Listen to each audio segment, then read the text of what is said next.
What's up, everybody? Welcome back to another edition of the Morello Show. I am, of course, your host, Kyle Morello. You might notice a no hat today. Usually that means something serious. It's not serious. I just got a fire ass cut. So I'm showing it off. Shout out to Philly Fade Factory in Lansdale. And I have an exciting guest on with me. We got Bryce Meyer here. Bryce, how you doing? Good, good. I'm glad to be on the show.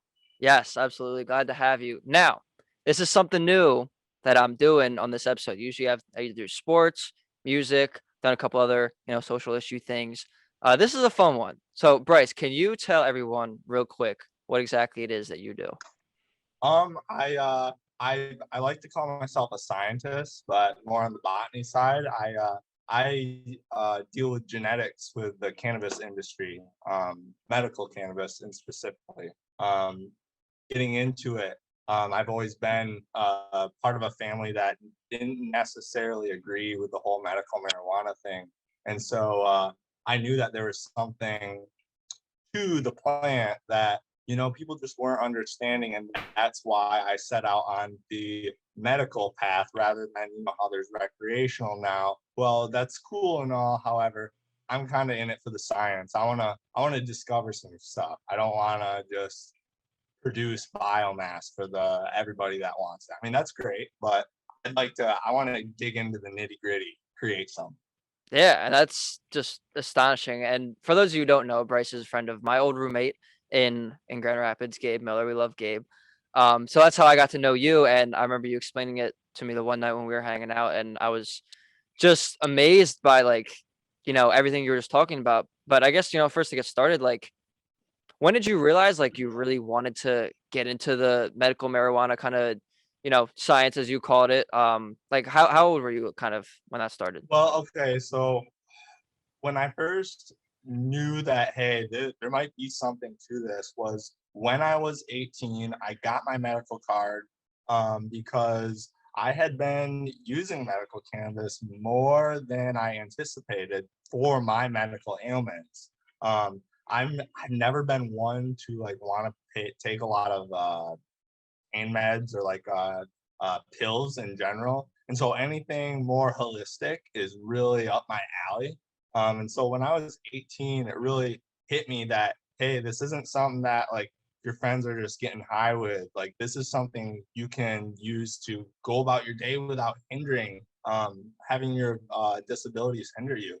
I became a caregiver as well when I was 21, and I realized that some people, so I had a patient that was under 18 and his parents had to sign for him, but he had an epileptic disorder, and this kid could not go about his day without having Rick Simpson oil injected under his tongue, or he would start having grand mal seizures. And when I realized that this was the only medicine that worked basically right away for his surgery, and there it it, it it makes you ask questions about why is it that we're not allowing people to do more research into these things. And so yeah, that's basically when I realized, yo, I'm digging into this. I want to see what's out. Yeah, I mean, that's fascinating. I know there's a lot of, I think, kind of you were alluding to the preconceived notions about cannabis in general. Obviously a lot of people view it as, oh, people just getting high and being lazy and, as a drug and all that. But you mentioned, you're epileptic patient when you were young, a little bit younger. Kind of what is it about medical marijuana that maybe something you want to clear up, or something people don't quite understand that you're doing in your life right now? um that I'm doing in my life right now. Well, I don't know if I'm understanding the question correctly, but right now there's a preconceived notion. So when you go into the dispensary and you go to buy some pot, everyone's looking for the numbers. They're looking for the high THC. And so what's happening here is, well, uh, first off, let me start with, I'm big into safeguarding land races, like original strains that come from Asia, Middle East. I'm big into that because what we have here in America is these lines are already worked. They've been worked for so long that now you have these plants that look like they're basically on steroids. Um, one second. Take your time. And uh, I I think that when us breeders go to pick from plants here in America, they're already selected for high THC.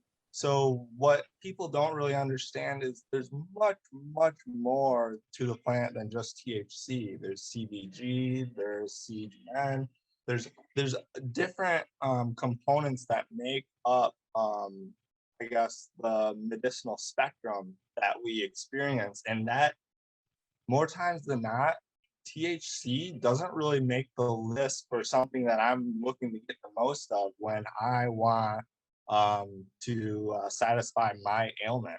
And so that's mostly today what I struggle with is trying to get someone to understand that, yo, this Agent Orange I have might only be 8% THC, but my goodness, it's really gonna put you in your couch. They don't understand that. They want to be as hazy headed as they can. Like that's the idea in today's market. And I think that we're missing out on so much if that's the route we're gonna take. Yeah, no, I mean, I think because you mentioned THC. Obviously, for those who don't know, that's a psychoactive ingredient in marijuana that gets you high. But like you mentioned, there's a whole bunch of other kind of I don't know exactly the way to put it, but there's CBD and there's other things like that. Like, can Mhm. you kind of speak on like what exactly maybe those other types of things are? Like, what are different things that make up like not even necessarily make up the marijuana plant, but like what their benefits are? Because I think a lot of people might just think, like I said, like it's just getting high. Okay, so I think I can go down a path here. So when I started breeding, I am big into breeding cannabis that doesn't smell like cannabis because my parents hate that smell. And if I could get something in my bag that smells like a bag of fruits or like baby powder or something weird, then maybe they just wouldn't know it was pot. Well, that goes to down the line of when I'm breeding for, they're called terpenes. This each strain has different terpene profile, and terpenes are naturally abundant flavors that come out. And for instance, like oranges have like oranges and lemons have limonene because they're like they have citrus in them. A lot of citrus have these terpenes in them. Well, that limonene smell can come out in some of the strains, and it smells like citrus or lemons or oranges. And some of these different terpenes make very unique smells and flavors. And with that being said, normally when you get, I don't want to say normally because then you're going to get someone that says, well, I got because there's always that one. There's But always someone that thinks they're the normally, exception. I like to say that once you get that real fruit strawberry, um, that fruit strawberry and citrus leaning plants, those are going to be more for your anxiety or your stress patients, whereas your deep grape or your really potpourri smelling strains, they're different smelling, but they're going to be more for the people that want to relax. And normally those have uh, purple color to them, which is caused by anthocyanins and within the plant. Um, yeah, so there's so many different components that make up the actual, I guess you could say, medical effects. There's terpenes, there's THC, there's CBD, CBN. Uh, there's very many of these components, and like I said, the market in today's society only focuses on either THC or CBD, and I believe that um, what I've started to do is I handpicked a couple land races from overseas that they're not going to be anything special to today's standards, but I'm going to work them into something that hopefully we haven't even experienced here in America. And how I'm starting to do that is while keeping them relevant, I'm always keeping hard hitters that are out in today's market, and I'll cross them back over to say, hey, oh, you like the runts? Well, here's my version of the runts of um, what I'm trying to keep going, because otherwise, within science and the way genetics works, you're never going to be able to get back those smells or those flavors if you keep going further and further away from stuff. That's crazy how you can make it not smell like that. You know what I Yeah, mean? Like that's uh I didn't I mean, I didn't even know you could do that. So we're learning something new. This is yeah, awesome. Circling back a little bit though, you had mentioned how you breed these things and whatnot. You have your own company. Am I correct? yes. It's a seed company. We're called the Grass Menagerie. Wow. Okay. So you guys kind of, you mentioned you kind of breed your own, kind of cannabis. Can you kind of take me through that whole like process for, for the people who don't know, and obviously myself too. Yes, sure. So I pop a whole bunch of seeds. And normally when I'm breeding, I have two different strains or two different kinds. And with one kind, I'm hunting out a male and the other a female, because cannabis can be two different sexes. Well, the females are normally what people want because they produce buds and fruit for the medicine. However, the males, they produce the pollen. And what I found is I don't do a whole lot of breeding within a tent. I like to do it all outdoors. And living in Michigan, you only get the summer season to do so. So I carefully pick. I run a whole bunch of strains in my tent throughout the off season to really narrow it down to, hey, what do I want to do outside for my project this year? And then I'll put them in the ground. I don't believe in using any sort of bottled nutrients. None of my genetics, when they're getting created, or whenever they're grown by me, never have seen bottled nutrients. I pride myself on that. I use what's called Korean natural farming techniques. And it's basically like using your local, whatever you have around, to create fertilizer just to put back into the earth. You collect indigenous microorganisms. You collect bacteria and fungus. It's pretty neat. But Sounds like it. with I found that a lot of what the market is trying to sell growers nowadays is a lot of unnecessary stuff. So I try to just keep it simple. If it's not going to grow well using not a whole lot, then I don't really want it in my projects. I want essentially what I'm trying to do is I want everybody the ability to grow their own medicine so that they don't get screwed by uh, the big market, the big game. So the genetics that I'm growing, I would like to believe you could just throw them in the ground, forget about them, and at the end of the season, you're going to have medicine to harvest. Well, it normally takes until October when we plant them in July. It normally takes until October where I grow these plants side by side, and I just let them naturally pollinate. And at the end, the medicine isn't really good because it's fully seeded, so you don't really get a good bud to seed ratio. What I do from there is I'll chop down the buds, separate the seeds, and then you have a whole lot of, I guess, not poor looking product, but it's not product you wanna use like smoke in any sort of way. So we run it Okay. and we blast it to make some sort of concentrate. Normally we make salves and lotions with that.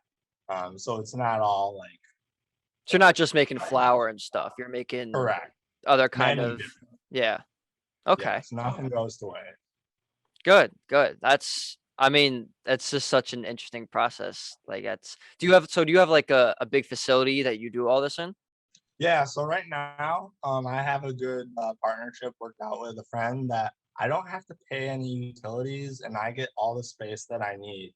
In return, he gets all first pick of the clones that he wants to run in his flower room.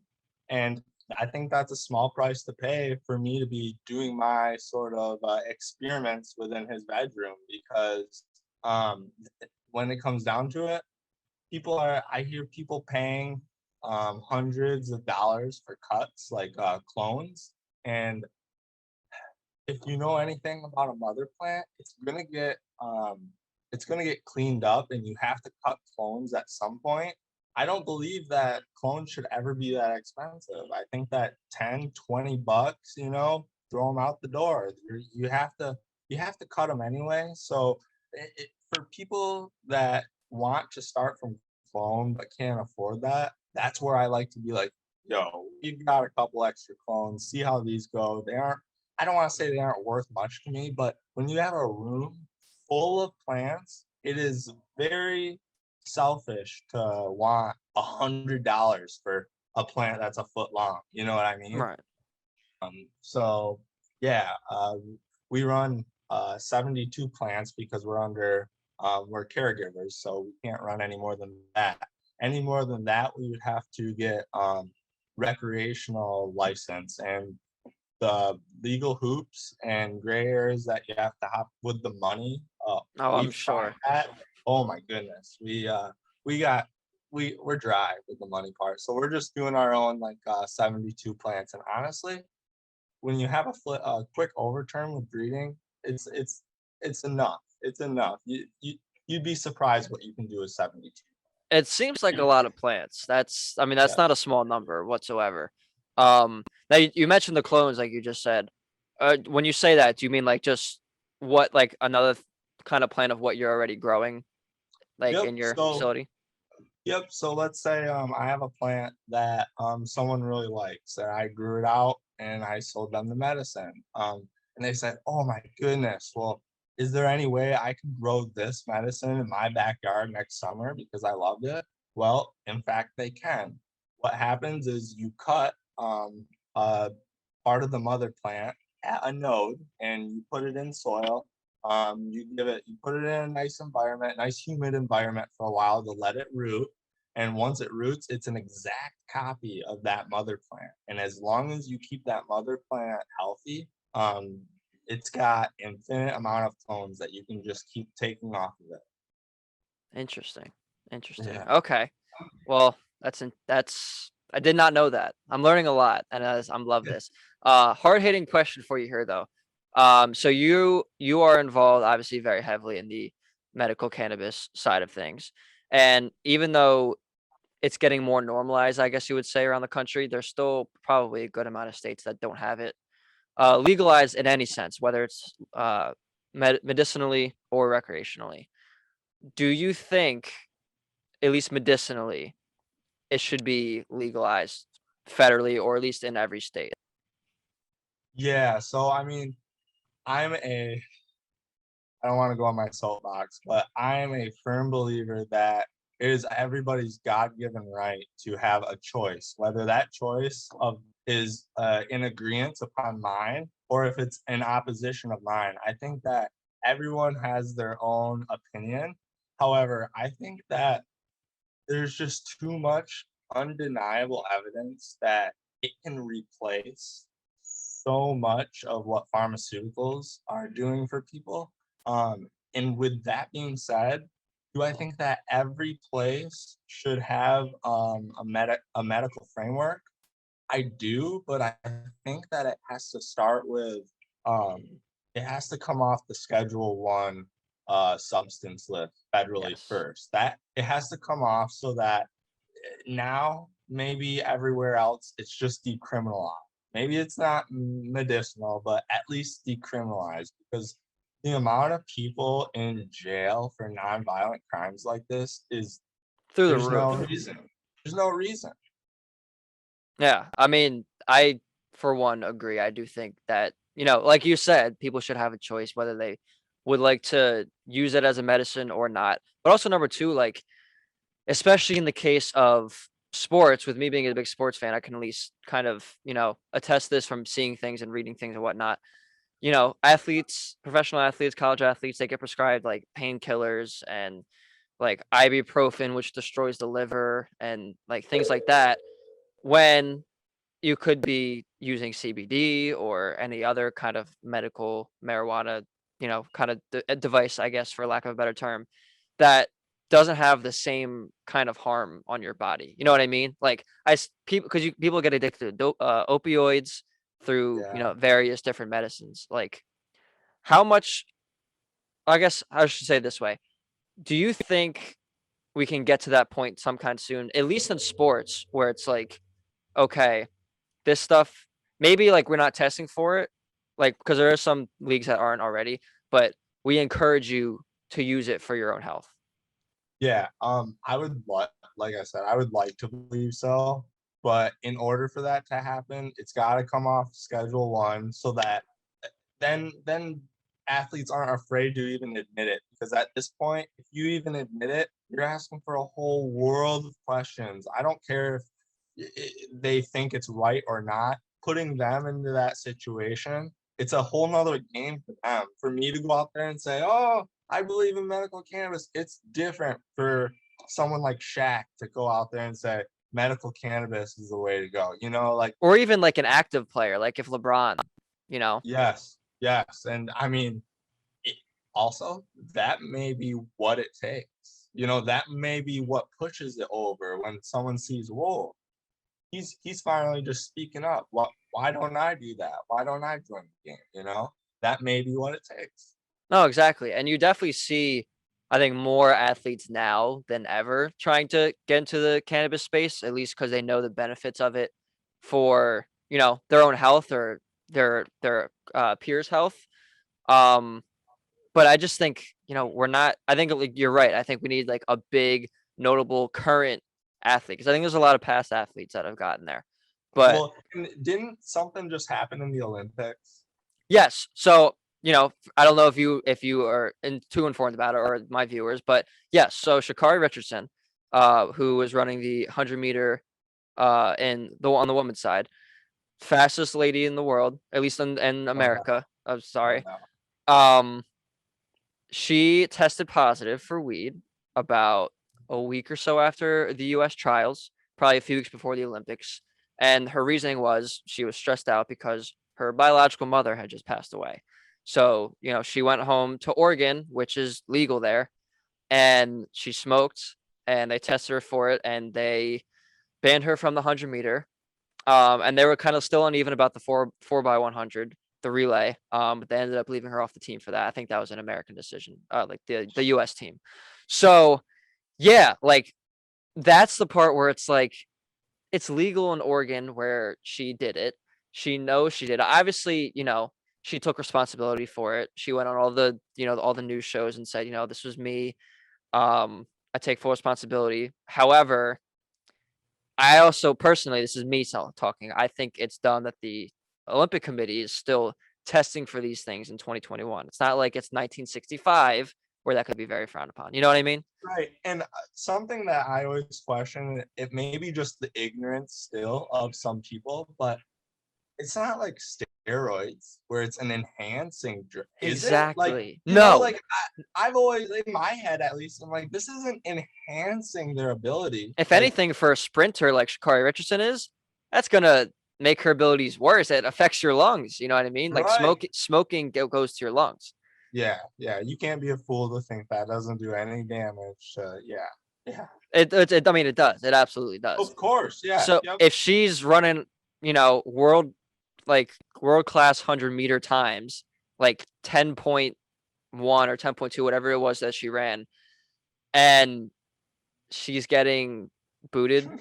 from the Olympics, like I don't think personally Sha'Carri Richardson or any athlete should be disbarred from their athletic competitions because they decided to let their stress out. Whereas there's an American fencer, a male American fencer in the Olympics right now who's with the team but is not allowed to like have any contact with any females because he's facing sexual assault allegations or something like that. I'm not 100% on the facts, but that is a situation currently going on in Tokyo. So it's like, so we're gonna let that person go, but we're not gonna let Sha'Carri Richardson go because That is gnarly. That yeah, is gnarly, it's dude.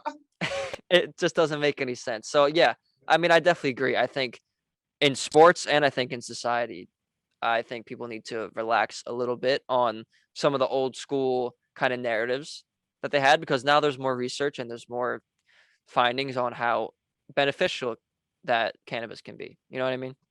Yeah, and I like I said, I don't necessarily think that somebody has to be on board with it or has to partake, but just you know, uh, new stuff's coming to the surface. Be like, just I guess accept that there's other people that need this. You know.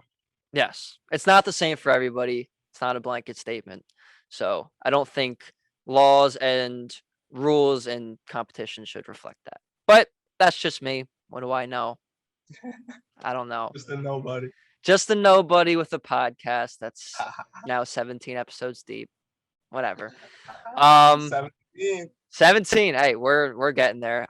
Bryce, thank you so much for coming on. I really appreciate you filling us all in on the cannabis industry that I didn't know about. I'm sure a lot of people also didn't know about. So Education is key. I was glad to be on the show. It's good talking to you. absolutely. Now, do you want to plug your business real quick? Say social media where you can follow them, all that. Yeah, cool. So my Twitter is the Grass Menagerie or at the Grass Menagerie. Okay. And my website is thegrassmenagerieseedco.com. Okay. Sounds good. Sounds good. And I'll put your your personal handle in this too, so that won't be an issue too. So I can hit you up. If you're in Michigan, if you're in the Grand Rapids area, which is where I came from about a month ago, uh, hit the man up. He knows what he's doing. Bryce Meyer. Thank you so much again, and Thank thank you all for tuning in. As always, I appreciate the love and support. Got some good stuff coming for you, so I'm excited. I always say that, but I'm actually getting on my stuff now, so it should be coming soon. But thank you, Bryce, and thank you guys so much. And we'll see y'all next time.